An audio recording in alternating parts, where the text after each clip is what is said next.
Oi pessoas, tudo beleza? Espero que vocês estejam bem. E hoje a gente vai dar início então, a mais uma semana de estudos. Agora a gente vai finalizar a unidade 6. Próxima semana tem revisão, né? E aí eu vou pedir para você pegar teu livro didático lá na página 46 para a gente falar um pouquinho sobre o último processo de propagação de calor, que é a irradiação. A irradiação a gente tem que associar aí com o aquecimento pelo sol e o aprisionamento do calor por parte da nossa atmosfera, que é denominado efeito estufa. Então a gente sabe lá que o efeito estufa é um fenômeno natural, que é um fenômeno que faz com que seja favorável à vida no nosso planeta, né? Porque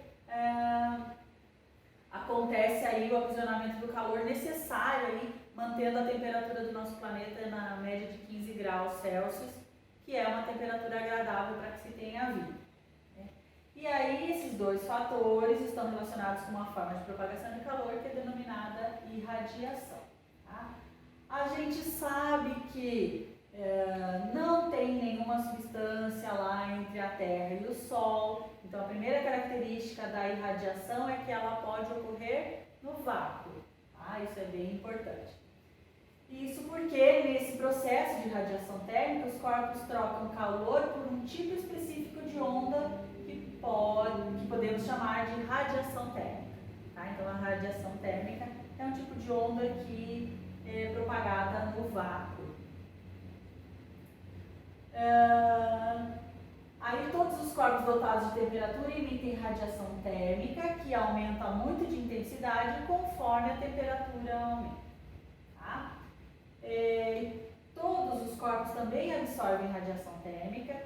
Se a quantidade absorvida é maior que a emitida, a temperatura vai aumentar. Do contrário, a temperatura vai diminuir. Isso que é bem importante a gente ressaltar. E aí a gente vai lembrar daquela imagem lá do começo da unidade, dessa partezinha aí das propagações de calor, daquela fogueira lá. Então é por isso que a gente, quando a gente se aproxima de uma fogueira, ou de um ferro de passar, enfim, um aquecedor, a gente sente lá por causa da irradiação a gente sente o calor por causa da irradiação, tá?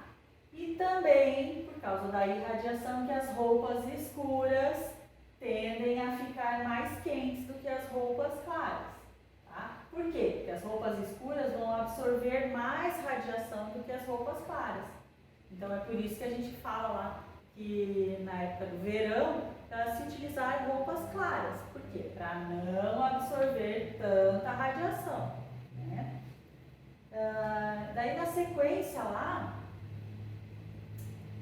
está falando assim que em algumas regiões do país é comum a radiação térmica do Sol aquecer espontaneamente a água na caixa d'água das residências, tornando até dispensável o uso da energia elétrica para esse fim. Claro que em locais aí com temperaturas se mantendo altas, né?